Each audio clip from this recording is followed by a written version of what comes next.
இந்த வீடியோ உங்களுடைய எஜுகேஷன் பர்பஸ்க்காக மட்டும்தான். இன்வெஸ்ட்மெண்ட் அட்வைஸ் ஆகவோ ரெக்கமெண்டேஷனாவோ எடுத்துக்க வேண்டாம். உங்களுடைய ஓன் ரிசர்ச் மூலமா மட்டுமே நீங்க என்ன பண்ணணும், உங்களுடைய இன்வெஸ்ட்மெண்ட் டெசிஷன்ஸை எடுக்கணும். சரிங்களா? மக்கள் அனைவருக்கும் வணக்கம். இன்னைக்கு பைசா மாஸ்டர் தமிழ்ல மார்க்கெட்ல நடந்துட்டு இருக்க சில விஷயங்கள், வார் சம்பந்தமான அப்டேட்ஸ், அதுக்கப்புறம் சில கண்ட்ரில எந்தெந்த கண்ட்ரீஸ்ல எல்லாம் வந்து கோல்டு ரேட் என்ன ரேட்ல கிடைக்குதுங்கிற விஷயங்கள் எல்லாம் உங்களுக்கு நான் எக்ஸ்ப்ளோர் பண்ணி காட்டுறேன், பாருங்க. Okay, right. எனிவே, எனக்கு ஒரு பாயிண்ட் என்னன்னா, இப்போ மார்க்கெட் பார்த்தீங்கன்னா லாஸ்ட் அந்த வார் சீஸ் ஃபயர் நேரத்தில் ஒரு 4% மேலே ஏறிச்சு.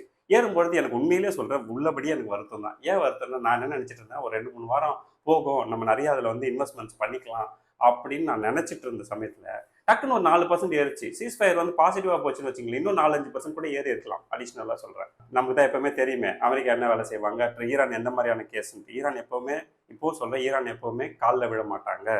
ஆனால் அமெரிக்கா காலில் விழத்துக்கு விரும்புகிறாங்க. இது ரெண்டு தான் வித்தியாசம். ஸோ அதெல்லாம் நடக்காது. எப்பவுமே ஒரு நாடு வந்து இறங்கி வரக்கூடாது. அது அமெரிக்காவாக இருந்தாலும் சரி, ஈரானாக இருந்தாலும் சரி, அது வந்து ஒரு டிப்ளமேட் மெயின்டைன் பண்ணணும். அந்த இடத்துல இவங்க என்ன பண்ணுறாங்கன்னா, ரொம்ப ஒரு மாதிரி பாகிஸ்தானை நடத்துகிற மாதிரி ஈரானை நடத்தணும்னு நினைக்கிறாங்க.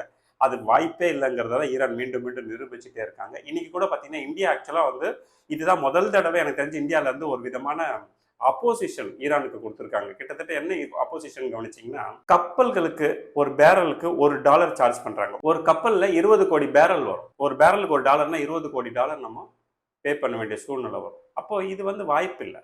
அவங்க என்ன சொல்றாங்க, எங்களுக்கு போர்னால ஏற்பட்ட நஷ்டத்தை நீங்க ஈடுகட்டணுங்கிறாங்க. போர் யாருக்கும் நடந்தது?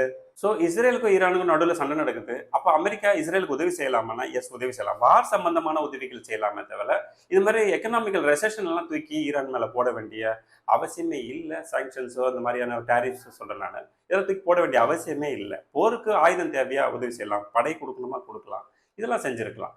பட் இவங்க வந்து கம்ப்ளீட்டாக இந்த சண்டை அமெரிக்காவுக்கு ஈரானுக்குமானதா மாற்ற ட்ரை பண்ணுறாங்க. அது ரொம்ப தப்புங்கிறத நான் சொல்ல வரேன். பேச்சுவார்த்தை வந்து பீஸ்ஃபுல்லாக முடியல. நம்ம ஏற்கனவே சொன்னால் சீஸ் ஃபயரில் லெபனான் இருக்குதுன்னு ஈரான் சொல்கிறாங்க, இல்லைன்னு அமெரிக்கா சொல்கிறாங்க. அதே மாதிரி பார்த்தீங்கன்னா, இந்த ஹார்மோஸை வந்து நாங்கள் ஃப்ரீயாக விடுவோம் அப்படின்னு சொல்லிட்டு ஈரான் சொன்னதாக அமெரிக்கா சொல்லிச்சு. அப்படி எதுவும் நாங்கள் சொல்லலைன்னு இப்போ பின்வாங்குறாங்க. இதெல்லாம் நடக்கும். ஒருவேளை இங்கே பாருங்க, 80% மீண்டும் வார் ஸ்டார்ட் ஆகிறதுக்கு கூட வாய்ப்பு இருக்கு. இந்தியா எந்த மாதிரியான அப்போசிஷன் கொடுத்துருக்காங்கன்னு நான் சொன்னேன். அவங்க என்ன சொன்னாங்கன்னா, இது ரொம்ப தப்பு, உங்க 2 பேருக்குள்ள பிரச்சனை, நீங்க இந்த பிரச்சனையோடைய தண்டனையை என்ன பண்றீங்கன்னா உலக மக்கள் தலையில சுமத்த பாக்குறீங்க, இது அப்சல்யூட்லி நான் எத்திக்கல் ப்ராசஸ் அப்படின்னு சொல்லி இந்தியா முதல் தடவை இதை வந்து யாருக்கு சொல்லியிருக்காங்கன்னா, ஈரானுக்கு சொல்லியிருக்காங்க. எனிவே, இதை வந்து ஈரான் கன்சிடர் பண்ணுவாங்களா, பண்ண மாட்டாங்களா, இல்லை ஃபர்தரா என்ன நடக்க போகுதுங்கிறத நான் அப்பப்போ அப்டேட் கொடுக்குறேன். பட் ஸ்டில் நான் என்ன சொன்னேன்னா, இங்கே கவனிங்க, உங்களுக்கு மார்க்கெட் வந்து ஒரு ஸ்பைக் 4% ஏறிச்சு இல்லையா? அப்போ நான் என்ன சொன்னேன், இந்த மாதிரி கண்டிப்பாக இது வந்து டவுன் ட்ரெண்ட் போகிறதுக்கு சான்சஸ் இருக்குது. ஆனால் டவுன் ட்ரெண்ட் போச்சுன்னாலும் பரவாயில்ல, போலியும் நாம் இப்போ கன்சிடர் பண்ணுவோம் அப்படின்னு நம்ம என்ன பண்ணோம்னா, ஒரு 4 ஸ்டாக் கன்சிடர் பண்ணுவோம். அசோக் லைலாண்ட், எம்சிஎக்ஸ், பிஎஸ்சி அப்புறமா டேட்டா பேட், இந்த 4 கம்பெனி. இதுலேருந்து உண்மை என்னென்னா, இந்த 4 கம்பெனியில் 3 கம்பெனி என்னுடைய போர்ட்ஃபோலியோவில் ஃபர்ஸ்ட் டைம் வருது. இதுக்கு முன்னாடி இந்த ஸ்டாக் என்கிட்ட கிடையவே கிடையாது. அதனால நான் வந்து கொஞ்சமாக கன்சிடர் பண்ணிட்டேன். இப்போ பிஎஸ்சிலாம் நீங்கள் கூட நிறைய பேர் கேட்டிருப்பீங்க, ஏன்னா சார் பிஎஸ்சி வந்து சி கேட்டகரியில் இருக்குது கம்யூனிட்டிலன்னு. எனிவே, அது எங்கே இருக்குதுங்கிறது முக்கியம் இல்லை. 1 or 2 ஸ்டாக்ஸ் நம்ம கன்சிடர் பண்ணி நம்ம போர்ட்ஃபோலியோவில் வச்சாதான் அடுத்தடுத்து அது மார்க்கெட்டில் கீழே வரும்போது நம்ம அதை கன்சிடர் பண்ணுவோங்கிறதுனால நான் எப்பவுமே சொல்லுவேன், நீங்கள் எந்தெந்த ஸ்டாக்ஸ்லாம் கன்சிடர் பண்ண விரும்புறீங்களோ அதெல்லாம் நீங்கள் உங்களுடைய போர்ட்ஃபோலியோவில் ஒரு ஸ்டாக்காவது இருக்கிற மாதிரி பார்த்துக்குங்க அப்படின்னு. எனிவே, இந்த 3மே நியூவாக நம்ம கன்சிடர் பண்ணோம். அதே மாதிரி பாருங்கள், மார்க்கெட் என்ன நடந்திருக்கு, அந்த ஸ்பைக்கை உடச்சி கீழே வந்திருக்கு. பட் நான் என்ன எதிர்பார்த்தேன்னா, 4% விழும்னு எதிர்பார்த்தேன். ஆனால் 2% விழுந்து அகைன் அது வந்து பார்த்தீங்கன்னா ரேலி ஆகி இப்போ 1% ப்ளஸ்லேயே இருக்குது. இப்போ கரண்ட்டாக டைம் பார்த்தீங்கன்னா மணி 12 இப்போ நான் ஷூட் பண்ணுற டைம் இப்போ பார்த்தீங்கன்னா ப்ளஸ்லேயே இருக்குது. எனிவே, இப்போ நான் என்ன சொல்கிறேன்னா, ஸ்டில் நம்ம வந்து கன்சிடரேஷனை நிறுத்தவே கூடாது. எப்போவுமே சொல்கிறேன், கன்சிடரேஷனை இந்த வாரம் நான் பண்ணுவேன்னா பண்ணுவேன். எவ்வளோ பண்ணுவேன், நான் ஒரு அமௌண்ட் வச்சு நீங்கள் ஒரு அமௌண்ட் பிளான் பண்ணியிருப்பீங்க. Please do the needful. Time to time வந்து இன்வெஸ்ட்மெண்ட்ஸை கன்சிடர் பண்ணுங்க அப்படின்னு. இப்போ நான் லாஸ்ட்டாக உங்களுக்கு மாருதி சுசுகி இந்தியா பற்றி பேசியிருக்கேன். மாருதி சுசுகி இந்தியாவுடைய ஒரு 3 ஸ்டாக்கு, அதாவது 13,150 ரூபா இருக்குது. ஸ்டில் நான் இதை வந்து கன்சிடர் பண்ணலாமான்னா எஸ், வை நாட். ஓகேங்களா? 3 ஸ்டாக் நான் கன்சிடர் பண்ணியிருக்கேன். கிட்டத்தட்ட அதுவே பார்த்தீங்கன்னா 40,000 ரூபா வருது. லாஸ்ட்டாக 2 டேஸ்க்கு முன்னாடி, அதாவது 10ஆம் தேதி பார்த்தீங்கன்னா என்ன பண்ணேன், கோல் இந்தியா ஒரு 16 ஸ்டாக்கும், சும்மா சன்ஃபார்மா வாங்கணுமேங்கிறதுக்காக ஒரு 5 ஸ்டாக். ஏன்னா சன்ஃபார்மாலாம் ஆல்ரெடி நான் வந்து 5% மேலே இன்வெஸ்ட் பண்ணிட்டேன். ஸ்டில் நான் கொஞ்சம் கம்மியாக இருக்கே அப்படிங்கிறதுக்காக கொஞ்சம் வாங்கி வச்சேன். ஒரு 15,000 மொத்தமாக சொல்லலாம். அன்றைக்கி 10ஆம் தேதி. ஓகே, ஸோ இதெல்லாம் உங்களுக்கு எதுக்காக சொல்கிறேன்னா, மார்க்கெட்டை பார்த்து பயப்படக்கூடாது, உங்கள் கான்ஃபிடன்ஸ் லெவல் வந்து மெயின்டைன் பண்ணணும் அப்படிங்கிறதுக்காக நான் சொல்கிறேன் இல்லையா? ஸோ தங்கம் பார்த்தீங்கன்னா தொடர்ந்து 4,150 ரூபா இருந்தது. ஒரு 2-3 நாள் அப்படியே 4,100 இருந்தது. அப்புறம் அகைன் இப்போ 4,060 ரூபா ஆயிடுச்சு. ஸோ இப்போ ஏன்னா இந்த பேச்சுவார்த்தை தோல்வி அடைஞ்சதுனால அதனால வந்து தங்கம் ரொம்ப மோசமாக போயிடும் அப்படின்னு அது கிடையாது. தங்கத்துக்கு வந்து ஃப்ளோர் லெவல்னு ஒன்று இருக்குது. 13,000க்கு கீழே போகிறது வந்து அபூர்வம் தான். இப்போ தங்கத்தை பற்றி நான் ஒரு விஷயம் சொல்கிறேன்னு சொல்லியிருந்தேன், எந்தெந்த கண்ட்ரியில் எவ்வளோ ரேட்டில் கிடைக்குதுங்கிறது அதையும் நம்ம டிஸ்கஸ் பண்ணோம். இப்போ இந்த வாரில் சீஸ் ஃபயர் நடந்து ஒரு வாரமாக போயிட்டு இருக்க இந்த சமயத்தில் 2 கண்ட்ரி என்ன பண்ணிட்டு இருக்காங்கன்னா, இது மேலே ஸ்மூத் ஆக்கணுன்றதை விட்டுட்டு இன்னும் இவனை எப்படி அடிக்கலாம் அதுக்கேற்ற அலைன்மெண்ட் ரெடி பண்ணிட்டு இருக்காங்க. ஈவன் ஈரான் சைடு அதே மாதிரி ஈரானை எப்படி இன்னும் மோசமாக அடிக்கலாம் அப்படின்னு அமெரிக்காவும் அவனும் அலைன்மெண்ட் மாற்றிருக்கான். வெப்பன் எக்ஸ்சேஞ்ச் நடந்துட்டு இருக்கு, எல்லாமே நடந்திருக்கு. இது எல்லாமே நடக்குது இந்த 2 கண்ட்ரிக்கும் நல்லா தெரியும். தெரிஞ்சே தான் ஈரான்லேருந்து ஆரம்பித்து எல்லாமே என்ன பண்ணுறாங்கன்னாக்கா வெப்பன் ரீஅலைன்மெண்ட்டை ஸ்டார்ட் பண்ணிட்டாங்க. அது பண்ணிட்டாங்கன்னா இன்னும் அடி வேகமாக ஓடும். ஏன்னா ஃபர்ஸ்ட் எப்படி மிஸ் ஆச்சுன்னு தெரியும். அந்த மிஸ்ஸை வந்து சரி பண்ணணும் போது ஃபிக்ஸ் பண்ணிட்டாங்கன்னா அது இன்னும் ஆக்ரோஷமாக போய் விடுங்கிறதுனால இப்போ பிரச்சனைனா கத்தார், துபாய், யுஏஇ இவங்களுக்குலாம் உண்மையிலே சொல்கிறேன் பல்லில்லாத பாம்புகள். இதெல்லாம் கண்டிப்பாக அடி மேலே அடி விடும். டேரெக்டாக அமெரிக்கா அடிக்க முடியாது. இவங்களை அடிக்கிறது மூலமாக தான் அமெரிக்காவுக்கு அடி விடுங்கிறது தான் எங்கள் விஷயம். எனிவே சூழ்நிலை புரிஞ்சுக்கங்க. மார்க்கெட் இன்னமும் கூட கீழே போகிறதுக்கு வாய்ப்புகள் இருக்கிறதுனால எந்த பல்க் இன்வெஸ்ட்மெண்ட்டும் பண்ணிடாதீங்க. ஓகே, பீரியாடிக்கலாக போயிட்டே இருங்க. நிறுத்திடாதீங்க, எக்ஸிட்டும் கொடுத்துடாதீங்க ப்ளீஸ். அதையும் நான் உங்களுக்கு அடிக்கடி சொல்லிட்டே இருக்கேன். இப்போ அடுத்து பார்த்தீங்கன்னா முத்தூட் ஃபினான்ஸோட இன்ட்ரீம் டிவிடெண்ட் 30 ரூபாய் அனௌன்ஸ் பண்ணியிருக்காங்க. ரெக்கார்ட் டேட் வந்து ஏப்ரல் 17ஆம் தேதி.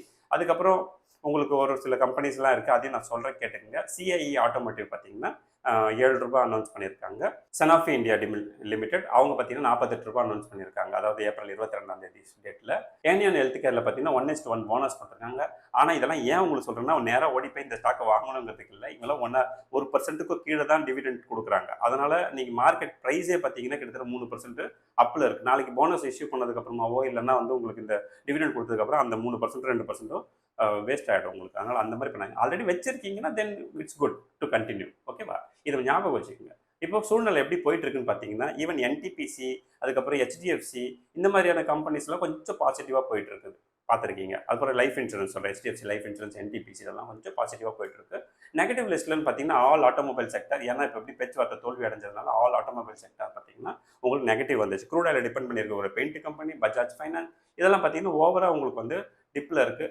இனிமேல் அதெல்லாம் நீங்கள் ஃபாலோ பண்ணிட்டு வருவீங்கன்னா கண்டிப்பாக ஃபாலோ பண்ணுங்கள். ஆனால் நான் உங்களுக்கு சொன்னது இதே தான், எப்போவுமே மார்க்கெட்டு மோசமான நிலையில இருந்து அது ரெக்கவர் ஆகும்போது 3x 4xல ரெக்கவரும் ஆகுங்கிறதுனால நம்மளோட வேலையை நம்ம செய்வோங்கிறது தான் விஷயம். இன்னொரு விஷயம் உங்களுக்கு சொல்கிறேன் என்னன்னா, வேர்ல்டு பேங்க் என்ன சொல்லியிருக்காங்கனாக்கா இந்தியாவில் இந்த ரெசெஷன் டைம்லேயே இந்த மாதிரி வார் பேனிக் சுச்சுவேஷன் இருக்கும்பொழுது கூட ஃபினான்ஷியல் 27ல் அவங்களோட ஜிடிபி க்ரோத் வந்து 6.6% இருக்கிறதுக்கு வாய்ப்பு இருக்குது அப்படின்னு கணிச்சு போட்டிருக்கான். ஸோ இதெல்லாம் நமக்கு ஒரு ப்ளஸ். இது வரைக்கும் நீங்கள் கவனிங்க, இவ்வளோ பெரிய ஜிடிபி க்ரோத்லாம் இன்னைக்கு பெரிய பெரிய வளர்ந்த நாடுகளால் கூட எடுக்க முடியாது. வளரும் நாடுகள் நம்ம எடுக்கலாம், பெரிய பெரிய நாடுகள் எடுக்க முடியாது. ஆனால் நமக்கு இந்த வார் சுச்சுவேஷன் கண்டினியூ ஆனாலே, வார் கான்ஃப்ளிக்ட் இருந்தாலுமே கூட நமக்கு எந்த பிரச்சனையும் இல்லை. ஏன் சொல்ல வராங்கன்னா நம்ம ஓரளவுக்கு எனக்கு தெரிஞ்சு ஒரு 20 to 25% இந்த ஈவி எல்லாம் நம்ம கொஞ்சம் ஓரளவுக்கு பேட்ச் பண்ணிட்டு வரோம். அதெல்லாம் இன்னும் ஃபியூச்சரில் பார்த்தீங்கன்னா இன்னும் பெட்டரான ரிசல்ட்டை கொடுக்கும். பட் நம்ம க்ரூட் ஆயிலை டிபெண்ட் பண்ண வேண்டிய சூழ்நிலைகள் பர்சன்டேஜ் அதை மீகர் பர்சன்டேஜாக குறைய ஆரம்பிக்குங்கிறது தான் இதுக்கு பின்னாடி இருக்கக்கூடிய விஷயம். நான் சொல்கிறேன், அடுத்த 10 வருஷத்துல உங்கள் போர்ட்ஃபோலியோ மிகப்பெரிய மேஜிக்ஸ்லாம் நடக்க போகுது.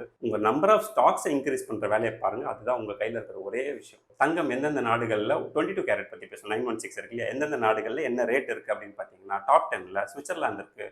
சுவிட்சர்லாந்தில் வெறும் 9,700 ரூபாய் தான். நம்ம ஊரில் எவ்வளோ? 14,060 rupees. டிஃப்ரென்ஸை பார்த்தீங்களா? ஆனால் இது அங்கேருந்து கொண்டு வரதில் இருக்கக்கூடிய பிரச்சனைகள், அதுக்கப்புறம் அதனால் உங்களுக்கு என்ன லாபமாக நஷ்டமாக, இதில் எவ்வளோ எக்ஸ்பென்சஸ் இருக்குது, நம்ம கொண்டு வரதுக்கு அனுமதி இருக்கா அப்படிங்கிறதுலாம் இன்னொரு வீடியோவில் நான் ஃபுல்லாக டீட்டெயிலாக சொல்கிறேன். மேபி அதில் உங்களுக்கு பாசிட்டிவாக இருந்ததுன்னா நீங்கள் அதை செய்யலாம் தாராளமாக. ஓகே, ஏன்னா நம்மள நிறைய பேர் என்ஆர்ஐஸ் இருப்போம், இந்த நாடுகள்லாம் இருப்போம். நம்மளுக்கு இந்தியாவுக்கு வரப்போகிறோம் அப்படின்னு சொன்னால் நீங்கள் என்ன பண்ணலாம்னா இந்த ஆப்பர்ச்சுனிட்டியை என்னென்ன எக்ஸ்பென்ஸ் இருக்குது அப்படிங்கிறத தெரிஞ்சு அந்த எக்ஸ்பென்ஸ் தாண்டி இந்தியாவுக்கு வரும்போது அது லாபமாக நஷ்டமானு தெரிஞ்சுக்கோங்க. மீன் டைம் ரஷ்யா வந்து 100 கிராம்ஸ்க்கு மேலே கொண்டு போகக்கூடாது சொன்னாங்க இல்லையா, அதோட டீட்டெயில் அனாலிசிஸும் நம்ம நெக்ஸ்ட் வீடியோவில் பார்ப்போம். கம்யூனிட்டியில் கண்டினியூஸாக ஜாயின் பண்ண எல்லாருக்குமே நான் வந்து க்ரெடென்ஷியல்ஸ் கொடுத்துட்டேன். போன வெள்ளிக்கிழமை இண்டக்ஷனும் முடிஞ்சிருச்சு. இன்றைக்கி கம்யூனிட்டி பீப்புளுக்கு வார் ரூம் இருக்குது, மண்டே 9 மணிக்கு கண்டிப்பாக ஜாயின் பண்ணிக்கோங்க. ஓகே, ஸோ ஃபர்தராக ஜாயின் பண்ண விரும்புகிறவங்க லிங்கை டிஸ்கிரிப்ஷனில் வச்சுருக்கேன், உள்ளே போய் பாருங்கள். ஒரு வீடியோ இருக்கும், ப்ளே பண்ணி பார்த்துட்டு பிடிச்சிருந்தா கண்டிப்பாக ஜாயின் பண்ணிக்கோங்க. ஓகே, நான் எப்பவுமே சொல்கிறது தான், ஃப்ரெண்ட்ஸ் அண்ட் ஃபேமிலிக்கு காசு பணம் கொடுத்து உதவி செய்யறத விட என்ன பண்ணலாம், இந்த மாதிரி நல்ல இன்வெஸ்ட்மெண்ட்ஸ் ஐடியாஸ் கொடுக்கலாம். அவங்க லைஃப்பில் அவங்க மேலே வருவாங்க. அடுத்த ஒரு இன்ட்ரெஸ்டிங்கான வீடியோவில் சந்திப்போம். நன்றி, வணக்கம்.